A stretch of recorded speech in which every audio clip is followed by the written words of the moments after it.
Bonjour à toutes et à tous et bienvenue dans le briefing des marchés du jeudi 2 juin 2022. Avant de débuter cette émission, comme d'habitude, je vous laisse prendre connaissance de l'avertissement légal sur les risques.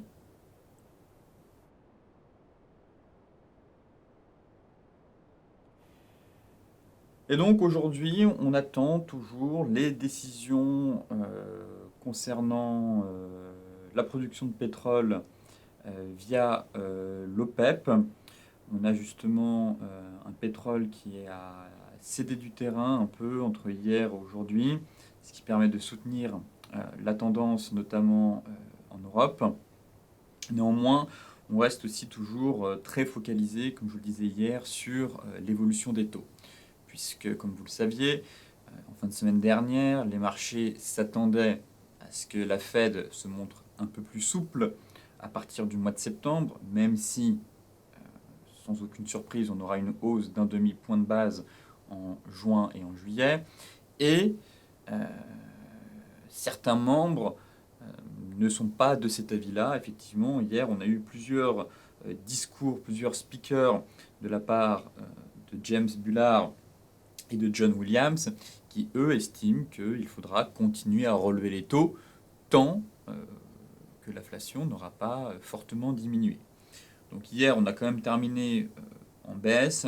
Les dernières données économiques publiées aux États-Unis n'étant, selon les investisseurs, pas de nature quand même à faire dévier la Réserve fédérale de sa stratégie agressive de hausse des taux d'intérêt pour tenter justement de maîtriser l'inflation. Côté macro, malgré une baisse en avril, les offres d'emploi restent quand même à un niveau élevé, ce qui suggère que la hausse des salaires va continuer à contribuer à la flambée de l'inflation. En plus des prix de l'énergie qui sont relativement hauts, à des niveaux élevés, comme j'ai pu vous le montrer sur le graphique Bloomberg Index en début de semaine avec la fameuse sortie par le haut de ce triangle. En outre, l'indice ISM manufacturier publié hier montre que l'activité du secteur a accéléré plus que prévu au mois de mai, ce qui atténue toutefois les craintes d'une récession imminente et pourrait encourager la Fed à ralentir derrière son resserrement monétaire. Mais justement, les investisseurs espéraient obtenir quelques indices sur la trajectoire des taux en écoutant deux responsables, deux speakers de la Banque centrale américaine, comme je vous le disais, James Bullard et John Williams. Les deux stratèges ont quand même invité très clairement les marchés à attendre que l'inflation est suffisamment ralentie pour envisager une pause de la hausse des taux. Et comme je vous le disais, s'il est quasiment acquis que la Fed augmentera ses taux d'un demi-point ce mois-ci et en juillet, par contre, l'incertitude demeure pour les mois suivants. Alors que la semaine dernière, les marchés avaient un temps espéré une pause en septembre dans la hausse du coût du crédit. Donc là, pareil, en fait, finalement, difficile de donner de la visibilité claire aux investisseurs. On a très clairement des membres de la Fed qui estiment qu'il faut résoudre ce problème de l'inflation et agir quoi qu'il en coûte. Donc via des hausses de taux assez conséquentes. Donc bien évidemment, on verra d'ici le mois de juillet, d'ici le mois d'août, où se situe l'inflation. Si l'inflation commence à être maîtrisée et qu'on a un reflux de l'inflation, effectivement, on pourra marquer une pause. Mais si on forme un dôme et qu'on se stabilise et qu'on n'a pas de diminution de l'inflation, je ne vois pas pourquoi la Fed marquerait une pause. Bien au contraire, elle devra une nouvelle fois procéder à une hausse des taux au mois de septembre. Ce matin, en Europe, on ouvre en hausse, mais une hausse assez timide, j'ai envie de dire. La baisse marquée des cours du pétrole allège temporairement les craintes liées à l'inflation et au risque de récession. Néanmoins, on a certes une petite baisse, mais on sent quand même que le flux acheteur reste encore bien présent et que le pétrole pourrait marquer un repli, une correction. Mais la dynamique de moyen long terme, elle, reste véritablement très très haussière. Donc là, en fait, les pays membres de l'OPEP+ devraient confirmer leur stratégie d'augmentation lente de leur production pour les mois à venir. Mais selon plusieurs médias, En tout cas, selon le Financial Times, il a rapporté que l'Arabie Saoudite pourrait accélérer ses propres pompages pour compenser justement une baisse de l'offre russe liée, comme vous le savez, aux sanctions occidentales, à savoir embargo partiel sur le pétrole russe. En plus, les volumes d'échange aujourd'hui sont quand même assez réduits par la fermeture des marchés londoniens qui ne réouvriront que lundi en raison justement des célébrations du jubilé de platine de la reine Elisabeth II. Côté macro en Europe, rien à se mettre sous la dent, très clairement. L'agenda du jour est pratiquement vide, mais aux États-Unis, les investisseurs attendent les résultats de l'enquête mensuelle ADP sur l'emploi privé et les chiffres hebdomadaires des inscriptions au chômage. Juste avant, demain, le gros catalyseur, le rapport mensuel sur l'emploi américain. Côté macro, donc ici nous sommes toujours dans le quantitative tightening, à savoir le QT, l'inverse du QE, du quantitative easing, donc resserrement quantitatif tout simplement. Et ce qui est intéressant de noter, ce sont d'une part le bilan de la Fed, que vous pouvez voir ici en bleu, qui se situe actuellement à 9 000 milliards de dollars. Je vous disais hier que ce mercredi était le premier jour du début de la réduction du bilan de la Fed. Et ce qui est intéressant de noter, ce sont les prévisions qu'on a actuellement et les projections de réduction de bilan. Et encore une fois, un peu comme à l'inflation, on se rend compte qu'à chaque fois, les prévisions et les projections sont complètement fausses et erronées. Et là, en fait, ce qui va être intéressant de savoir, c'est jusqu'où la Réserve fédérale ira-t-elle cette fois-ci. Car si on compare lors des précédents cycles de QT, eh bien, vous voyez qu'ici, hop, la projection, c'était une réduction de bilan aux alentours des 1500 milliards. Finalement, on a quasiment pas eu de réduction de bilan, et derrière, on a même enclenché un nouveau QE. Même chose ici, prévision à la baisse, réduction de bilan, bilan flat, là pareil. Et ce qui est marrant, c'est que quand on est à la hausse, au contraire, qu'on est plutôt dans du quantitative easing, c'est que là, les prévisions, vous voyez, montaient à ce niveau-là, et finalement, on allait quand même bien plus haut. Donc, le sentiment que lorsqu'on enclenche un QT, on va jamais jusqu'au bout. Et à l'inverse, quand on enclenche un QE, on va bien au-delà des espérances. Et même chose ici, déclenchement du QT, finalement, on a quasiment eu une certaine réduction de bilan, et derrière, crack lié au Covid, explosion du bilan et injection pharaonique de liquidité. Donc là, ce sera la même chose ici, finalement. On va recommencer ce cycle, et reste à savoir jusqu'où la Fed, en fait, est prête à aller. Est-ce qu'elle va laisser les marchés perdre 20%, 30%, 40%, 50%? Là, c'est plus difficile. Effectivement, son but reste de maîtriser l'inflation, mais si les marchés perdent, on va pas se mentir, 30 à 40%, vous inquiétez pas, la Fed fera volte-face et procédera de nouvelles injections sur le marché. Et de toute manière, les hausses de taux qu'on est en train d'avoir ne sont que provisoires pour le coup.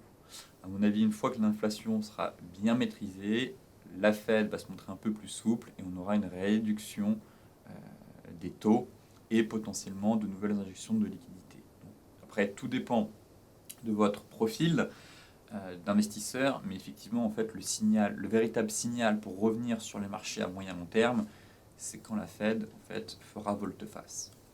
Et généralement, voilà, on a eu un beau signal fin 2018, quand elle a avoué au mois de décembre, quand les marchés perdaient plus de 25%, qu'elle ne relèvera pas les taux en 2019, c'était le signal.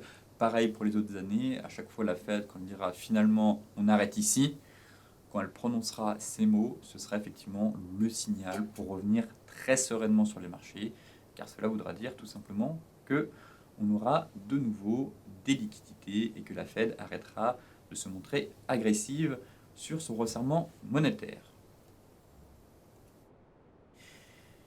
Ici, nous avons les performances du S&P 500. Comme en chaque début de mois, je vous présente ce graphique. Effectivement, le mois de mai n'était pas terrible globalement pour les indices boursiers. Le mois d'avril, n'en parlons pas, il a été catastrophique alors qu'on s'attendait. Enfin, encore une fois, ça reste des probabilités, des statistiques, hein, ça reste des chiffres, donc c'est pas une science infuse. Mais ici, ce qui est important de noter, c'est une nouvelle fois les performances qu'on pourra attendre du S&P sur le mois de juin. Globalement, le mois de juin est un mois assez faible. Les mois les plus forts de l'année sont censés être avril, mais surtout les 3 derniers mois, à savoir octobre, novembre, décembre. Et là, ce qui est un peu plus alarmant, c'est qu'on est, on est dans une année de mi-mandat. Et effectivement, le mois de juin, généralement, est le moins bon mois de toute l'année lorsqu'on est dans une période d'élection de mi-mandat, ce qui est le cas actuellement. Et les élections auront lieu, si je ne dis pas de bêtises, le 8 novembre 2022. Donc encore une fois, si on backtest sur les 10 dernières années, mois de juin positif, sur les 20 dernières années négatif, depuis 1950 légèrement positif, et en période de mi-mandat par contre une performance très mauvaise. Encore une fois, je ne pense pas que... je pense surtout qu'on est dans un cycle à part, dans le sens où on serait dans des cycles un peu plus classiques. On pourrait se fier un peu plus à ces données si on n'avait pas une inflation galopante, si on n'avait pas un resserrement monétaire drastique. Là, on entame un cycle assez particulier sur les marchés où on a une inflation au plus haut depuis 40 ans. Donc limite, au cours des 10 et 20 dernières années, ces informations sont un peu caduques, étant donné que l'inflation n'était pas aussi élevée il y a 10 ans ou encore 20 ans. Donc le contexte a un peu changé. Et finalement, toujours important, certes, d'avoir une opinion, une vue d'un point de vue des statistiques, mais il faut quand même remettre l'église au centre du village et se dire que en fait, la toile de fond n'a pas changé et ça va rester en fait l'évolution de l'inflation pour les mois à venir et les hausses de taux. À savoir, est-ce que la Fed va se montrer un peu plus souple pour les mois à venir ou au contraire continuer son tour de vis monétaire. Par conséquent, vous le savez maintenant, effectivement, si la Fed et Jérôme Powell entament un nouveau tour de vis monétaire au mois de septembre, ça risque d'être compliqué pour les marchés. Derrière, on a des mois qui sont quand même pas terribles, notamment le mois de septembre. En plus, on aura les résultats des entreprises pour le second trimestre à partir du mois de juillet. Donc là, ça pourrait être plus compliqué, surtout si on n'a pas eu un gros reflux de l'inflation d'ici là.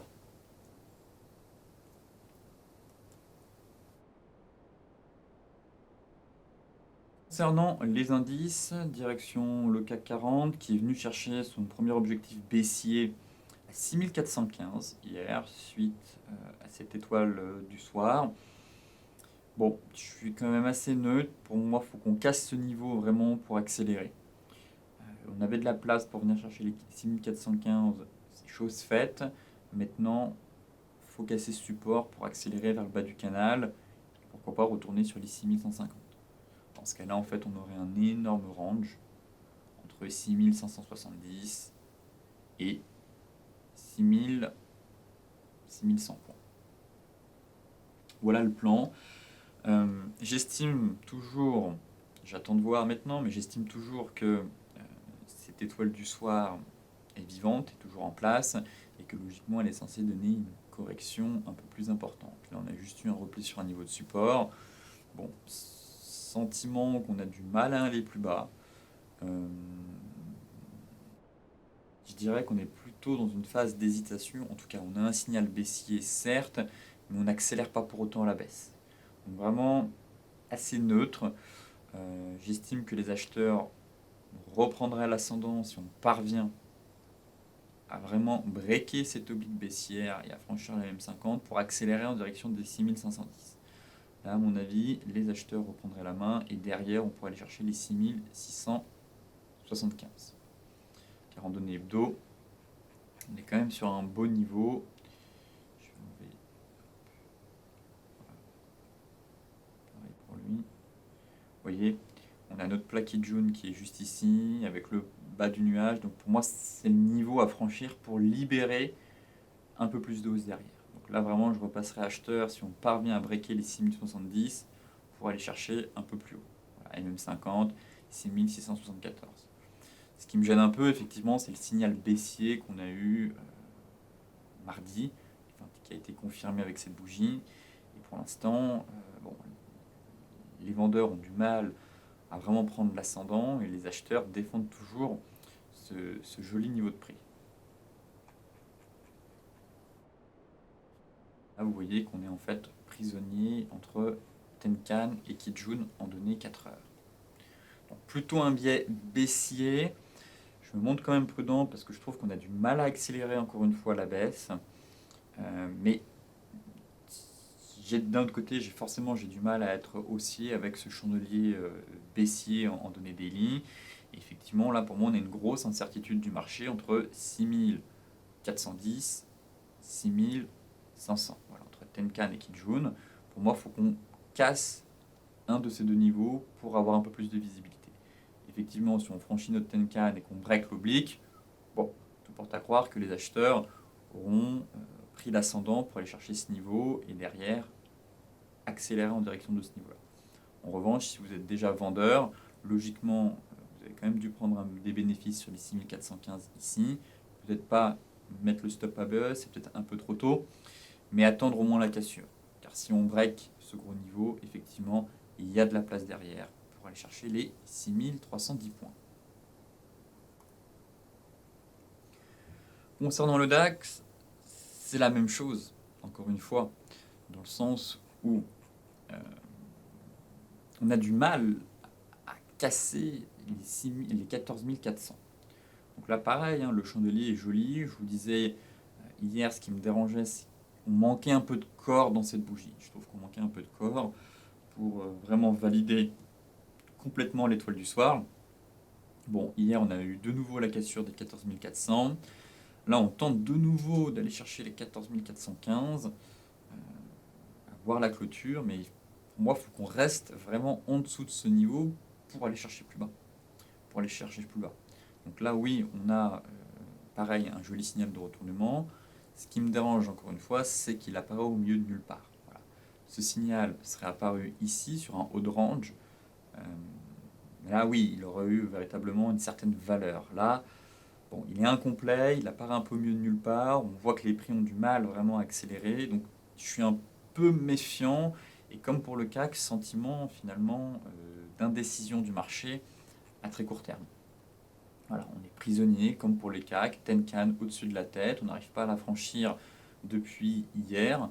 Tac, tac, tac, juste ici, 14 450, 60, et la Kijun un peu plus bas. Donc pour moi, si on retourne sous les 14 415, il y a de la place pour aller chercher 14 230 et surtout 14 130. Donc attendons, peut-être que les décisions de l'OPEP derrière vont donner un peu plus de visibilité au marché. On peut encore aussi végéter jusqu'au rapport mensuel sur l'emploi. Demain, 14h30, c'est possible. Des investisseurs qui n'ont peut-être pas envie de prendre de risques avant ce rapport sur l'emploi. Mais là, je peux comprendre celles et ceux qui vendent. Mais soyez très réactifs. Voilà, si on a un départ de flux, je pense qu'il faudra soit sortir de la position vendeuse, si vous êtes à la vente, et attendre les 14 800. En revanche, si on végète ici, que ça commence à tanguer, eh bien, il y a de la place pour aller chercher quand même 200 points plus bas. Le Dow Jones, c'est la même chose. Là, on a un bel avalement 4 heures, je le reconnais. On s'est arrêté pile poil sur un niveau de support. Donc, difficile d'être vendeur sur le niveau ici, des 32 665, 32 600. Pour l'instant, ça reste haussier, cette reprise haussière. On a juste eu un bon repli de marché. Mais en soi, pas cassé de support entre-temps. On est buté sur résistance, on est retombé sur un niveau de support. On n'a jamais cassé de support. En données 4 heures, la dynamique, enfin, la reprise haussière demeure encore intacte. Pour moi, il faudrait qu'on rebreak voilà, ce niveau, les 32 620. 32 620, on est venu taper les 50%. Je vais enlever voilà, pour que ce soit plus propre. Mais potentiellement un range en cours de formation. Pour moi, je vise un peu plus haut. Si on doit aller chercher un peu plus haut, ce serait les 33 550 pour de nouveau revendre. Là, on n'a pas fait de gap, on n'a pas ouvert avec un gros gap haussier, donc pas vraiment d'avalement baissier. Plutôt une phase, encore une fois, comme sur les indices, d'hésitation, de range. Effectivement, si on bascule sur les futurs, pour faire clair, ici, si on casse les 32 620 et les vendeurs reprennent la main, il y a de la place pour aller chercher 400-500 points plus bas. Sinon, range, et l'idéal serait d'aller chercher les 33 550. Maintenant, si on bascule sur les futurs, effectivement, ça reste haussier. On préserve cette zone. Et il devient un peu plus large maintenant. On a un gros niveau de prix. Et pour l'heure, les futurs sont dans le vert, ça semble tenir. On n'a pas vraiment une forte accélération baissière. Alors oui, on a tenté de casser ici, mais je trouve que c'est un peu faible.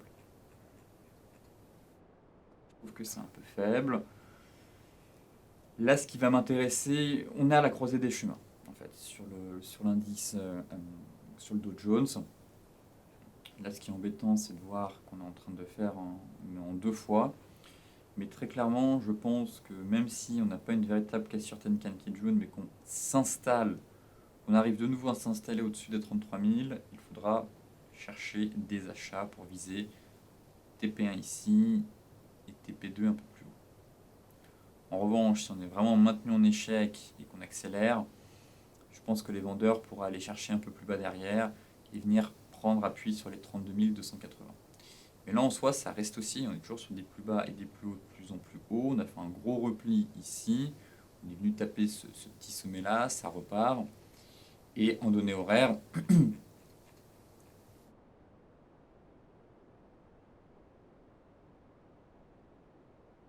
on est sur un niveau clé. On est sur un niveau clé et on a un peu un canal baissier. C'est pas le plus beau des canals, mais voilà, ça permet un peu de cadrer cette correction. Donc effectivement, pour moi, si on break notre Kijun en données 4 heures et qu'on s'extrait par le haut de ce canal, plutôt un signal de poursuite de la hausse derrière. En revanche, si là dans les prochaines heures, ça bute ici, on accélère à la baisse, bon, et bien plutôt un plan baissier pour venir chercher le fameux support à 32 280. L'euro-dollar, le TP1 a été fait. On reprend un peu de hauteur. Ce matin, mais voilà, hier, on avait mis en place un plan vendeur. Le TP1 a été fait. Après, à vous de voir. Soit vous prenez vos bénéfices ici, soit vous avez pris vos bénéfices, vous laissez votre stop loss là, car vous dites que le marché peut aller plus bas. Et donc, le marché remonte et qu'on se fait stopper, eh bien, vous avez financé votre stop loss. Soit vous mettez à break-even. À break-even, vous acceptez que le marché remonte, fasse un excès et potentiellement derrière retombe. Voilà. Donc là, pour moi, il y avait un bon niveau à aller chercher. On est venu prendre appui dessus. À vous de voir maintenant si vous voulez financer votre stop loss et le laisser ici en se disant tant qu'on ne franchit pas les 1,0740, je reste en position vendeuse. Sinon, si vous voulez complètement diminuer le risque, dans ce cas-là, mise à BE du stop loss, mais peu de marge de manœuvre derrière si l'euro est amené à rebondir. Vous voyez, si on est amené à évoluer dans un range avant de retomber. On peut très bien sortir par le haut, mais pour l'heure, c'est pas le cas. En tout cas, on a eu des signaux baissiers, on a eu un joli pendu ici, une MM50, un haut de canal, une résistance, plutôt un biais baissier. On est retombé sur un niveau de support. Maintenant, je garde ce biais baissier en fait tant qu'on ne break pas mon fameux niveau ici. Mais on pourrait végéter. On on pourrait consolider dans un range. Donc, à vous de voir. Je trouve qu'effectivement, mettre tout de suite le stop à break-even, la marge de manœuvre est pas bien grande. Donc, le forex, c'est volatile. Ça peut être compliqué pour l'euro derrière. Voilà, si on a une grosse mèche sur excès, tandis que là, le fait d'avoir pris, à mon avis, des bénéfices ici, laisser son stop loss là, et vous avez plus de marge de manœuvre derrière pour demain avec le NFP. Voilà, si on fait une grosse mèche et qu'au final ça retombe et que ça part dans le bon sens, eh bien, peut-être qu'il était préférable de financer son stop loss. Donc, à vous de voir. En tout cas, pour l'instant, neutralité du marché, un TP a été fait. L'idéal pour moi, c'est de retourner sur les 1,0520. Et bien entendu, je passerai acheteur sur l'euro-dollar si on break à la hausse sur une belle bougie, les 1,0775. Ce serait la sortie par le haut de notre canal haussier, cassure de résistance, cassure de MM50. L'USD Yen se passe plutôt bien lui aussi là-dessus. Celles et ceux qui veulent prendre des bénéfices, c'est pas interdit. Remonter le stop loss. Je vise quand même un peu plus haut. En tout cas, la bougie d'hier est belle. Belle cassure de Kijun ici. Après, quand même, 3 belles bougies à la hausse. Si vous voulez prendre des bénéfices, comme je vous le disais, faites-le. Mais prenez, voilà, peut-être pas la moitié, mais un peu moins. Remontez le stop loss. On peut presque remonter le stop loss à BE. J'ai presque envie de remonter le stop loss ici à BE. Je trouve qu'on a une marge suffisante. Bon, j'aurais aimé que la MM50 se retrouve un peu plus haut. Donc là, je pense qu'on va de nouveau remonter un peu le stop loss. Mais voilà, le placer ici. En fait, je veux suivre la MM50. L'idée, c'est d'avoir mon stop loss à chaque fois sous la MM50. Donc, en fait, dans 2-3 jours, ce serait parfait. On aurait la M50 qui remonte sous le nuage. Et là, on sera à break-even. Donc voilà, en fait, pourquoi je ne veux pas complètement remonter le stop loss. Parce que j'aime bien voilà, qu'on a une belle tendance haussière. Vous voyez, ici, les prix ont parfaitement surfé dessus. Et je ne voudrais pas me faire sortir sur un excès baissier. Donc, l'idéal pour moi, c'est comme de remonter le stop loss, mais d'être à chaque fois sous la MM50. Donc là, de nouveau, on remonte un peu le stop loss. On est quasiment à break-even. Si vous prenez quelques bénéfices, au moins, vous le financez. Et derrière, l'objectif, c'est d'aller chercher quand même les 132,50. Là, il y aura un gros TP1 à prendre. Et comme toujours, en TP2, les 135.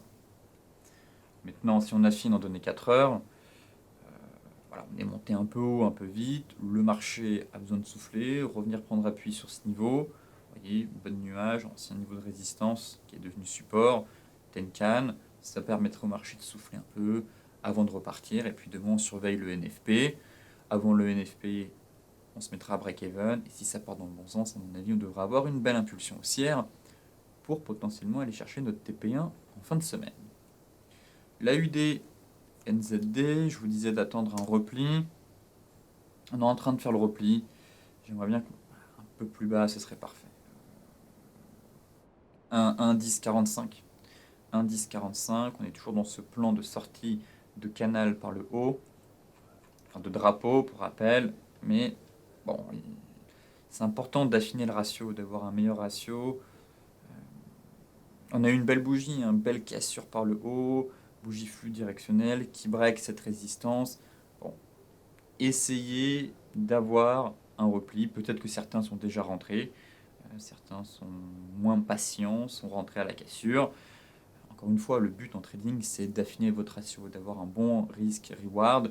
Et là, l'idéal, si on peut avoir un petit repli, ce n'est pas sûr qu'on l'ait, effectivement, mais dans l'idée, essayez de jongler sur les unités de temps un peu plus courtes pour savoir si vous pouvez obtenir un petit repli de marché pour affiner votre entrée en position. Et là, comme je vous le disais, stop loss sous la MM50. Donc là, c'est le cas. Elle va continuer à remonter au fur et à mesure. Et on pourra remonter le stop au fur et à mesure que la MM50 remonte. Voilà. Et là, on a quand même elle était incomplète, mais cassure Tenkan Kijun en 2 temps. Quasiment en 2 temps. Ça remonte. Shiku libre de tout obstacle. Pour moi, ce serait le pullback. Un retour sur les 1,1030 serait parfait. Si vous l'attrapez sur les 1,1045, c'est aussi bien. 1,1030, c'est l'idéal. Et ensuite, de nouveau, viser TP1 1,1140 et TP2 1,1245. Voilà le plan, en gros, cette semaine sur le Forex.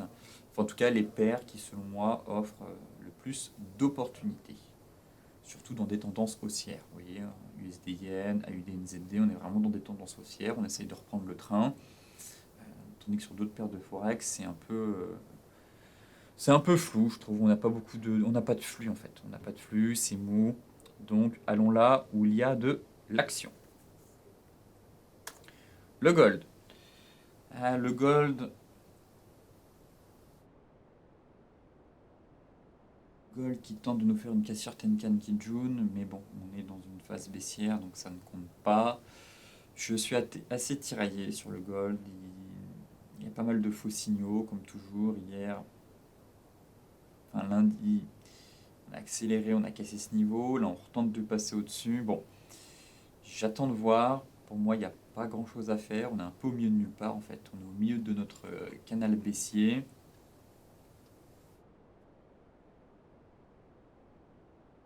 Je vais essayer de nettoyer un peu le graphique pour voir.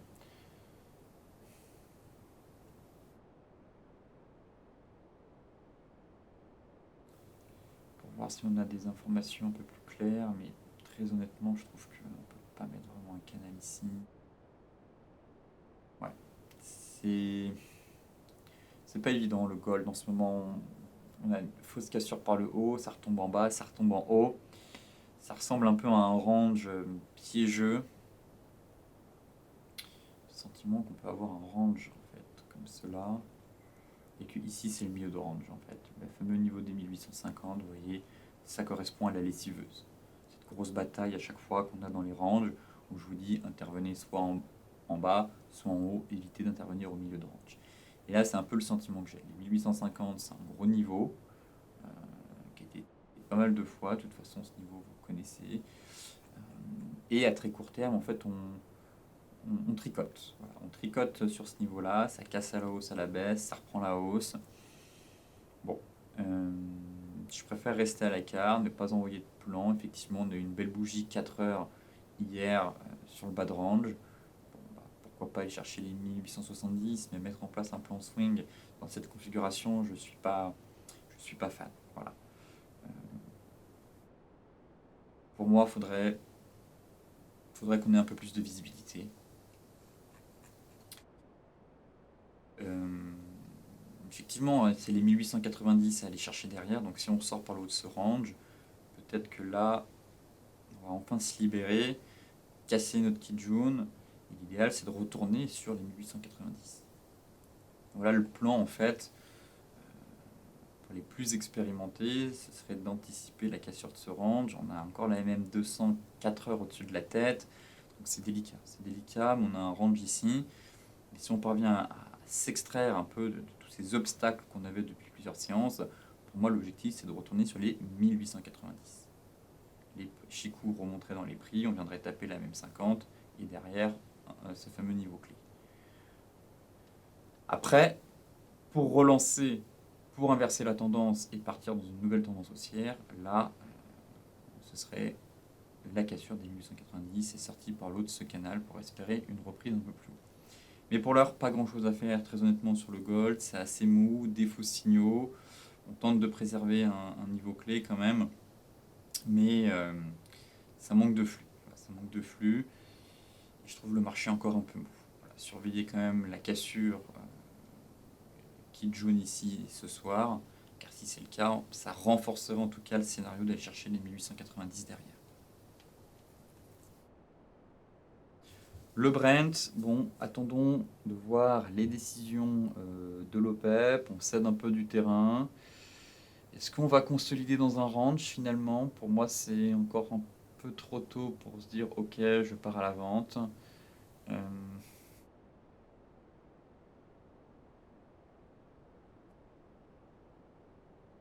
Potentiellement un range qui est en train de se former. Bon, le TP1 avait été fait ici, le TP2 ce ne sera pas pour aujourd'hui. Et là, j'ai presque envie de. Pour moi, on a une zone en fait ici sur le Brent. Petite zone de support, on est pile poil dedans. Difficile de mettre en place avant les décisions de l'OPEP en fait. C'est comme aller jouer au casino sur le rouge et le noir. trading. Donc encore une fois, je préfère m'abstenir plutôt que mettre en place un plan de trading à la baisse ou à la hausse et puis finalement avoir un contre-pied parce que soit c'était déjà anticipé par les marchés, soit l'OPEP a pris à contre-pied les investisseurs et a fait l'inverse de ce qu'on pensait. Donc on a des niveaux, pour moi un niveau de support. Ici effectivement si on casse potentiellement la place d'aller chercher un peu plus bas et donc d'entamer un gros range de consolidation. Sur le Brent, ce sera un range de consolidation et sur le WTI, on a notre canal haussier, donc derrière, retour sur la borne basse du canal. Voilà le plan. Et si derrière les 114,50, 114 tiennent, ça reste aussi en fait, on n'aura toujours pas cassé de support. Là, on a accéléré à la hausse, on a tapé une résistance, boum, on est sur un gros niveau de support. Pour qu'on accélère, il faut qu'on casse ce niveau. Donc tant qu'on n'a pas cassé ce niveau, j'estime tout simplement que les acheteurs sont. Enfin, pas la reprise haussière, mais que cette récente ascension ne s'est pas interrompue, en tout cas, puisque on est sur un niveau de support. Maintenant, on fera le point demain après les décisions de l'OPEP, mais effectivement, si on est dans un range, il y a de la place pour venir ici. Il faudra travailler en fait ce marché en faisant du ping-pong, tout simplement. Le light, c'est la même chose.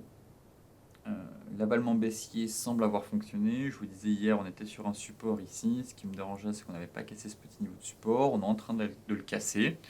Donc il y a de la place pour aller chercher les 108,35, encore une fois. Et effectivement, si on est dans un canal aussi, on pourrait retomber et aller chercher les 105,40. Donc à court terme, oui, potentiellement, un repli de marché est envisageable. Mais néanmoins, le secteur pétrolier reste extrêmement solide.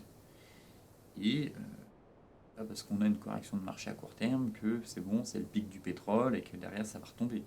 Non, on peut avoir une correction et repartir de nouveau derrière avec la réouverture en Chine en plus. On avait déjà un pétrole qui battait de l'aile récemment parce que justement on s'inquiétait des confinements en Chine avec une baisse de la demande. Là, on a une réouverture progressive de plus en plus à Shanghai. Par conséquent, difficile en tout cas d'avoir un énorme retournement du marché. Tout dépendra bien évidemment de l'évolution des sanctions prises à l'encontre de Moscou et des décisions de l'OPEP derrière. Maintenant, voilà, un repli est envisageable, il y a de la place, comme sur le Brent, mais gardez en tête que ça reste aussi et que c'est pas parce qu'on a un repli qu'on peut pas repartir ensuite pour une nouvelle jambe de hausse. Donc on fera le point surtout demain, mais effectivement si vous êtes baissier, on est en train de casser un support, il y a de la place pour aller chercher un peu plus bas. On avait l'avalement baissier qui se met en place, correction ici on a baissé, belle cassure, donc effectivement je n'exclus pas maintenant un retour sur les 108,35. Les cryptos, ça prend pas. Ça prend pas sur le BTC, on avait mis en place un plan ici, le stop loss a été touché, je vous disais hier surtout, peut-être que j'espère que certains sont sortis avant, dans le sens où je trouvais que le marché était extrêmement mou, je vous disais ça part pas. Si ça part pas, ne restez pas en mode espoir, si vous voyez qu'on réintègre, coupez directement le trade. C'est un trade assez spéculatif, on joue un rebond technique, et effectivement je pense qu'il fallait couper dès la réintégration de cette bougie, il fallait pas rester en mode espoir. Le flux ne partait pas depuis 3 jours, généralement c'est pas bon signe. On a une sortie de range par le haut, il y a un flux, on fait le pullback, ça part. Là, depuis 3 jours, il se passait rien. On a accéléré, il fallait couper. Il ne fallait pas rester en mode espoir, ça prend pas. Il n'y a pas de relais. Je vous disais hier, ce qui me dérange, c'est qu'on n'a pas de relais. On a une belle bougie et derrière,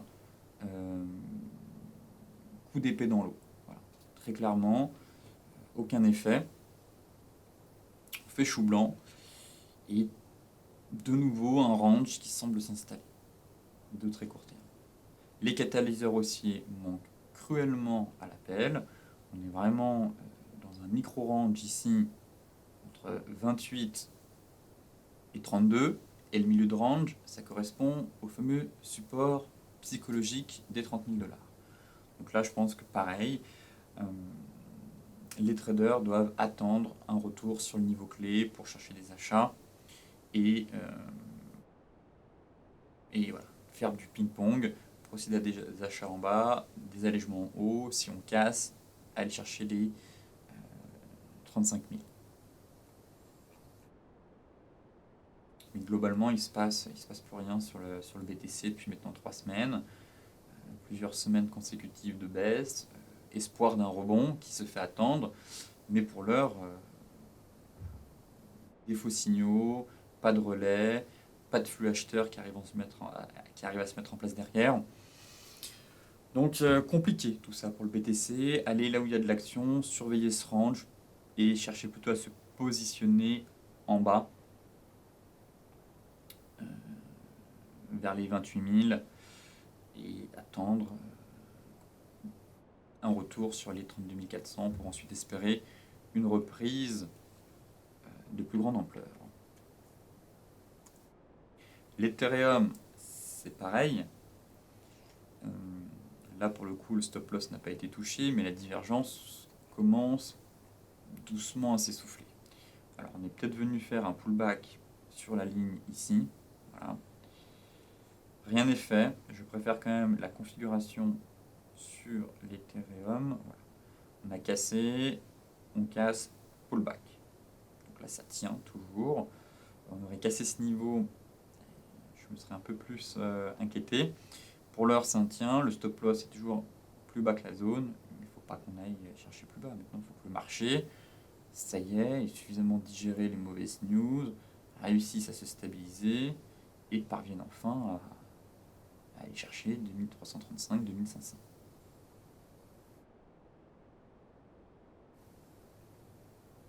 Voilà le plan. En tout cas, là, le signal haussier reste intact.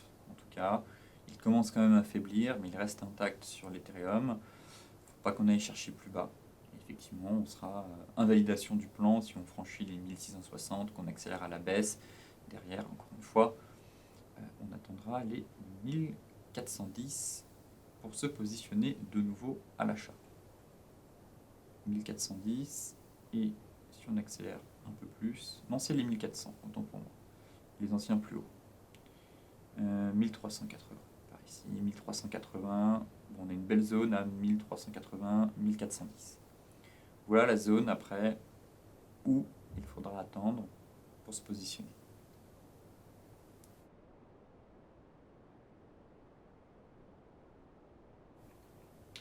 Mais bon, pour l'heure, le rebond est toujours possible, les gros niveaux de support tiennent, mais il faut absolument que les acheteurs reviennent sous peine, sinon on va aller chercher plus bas.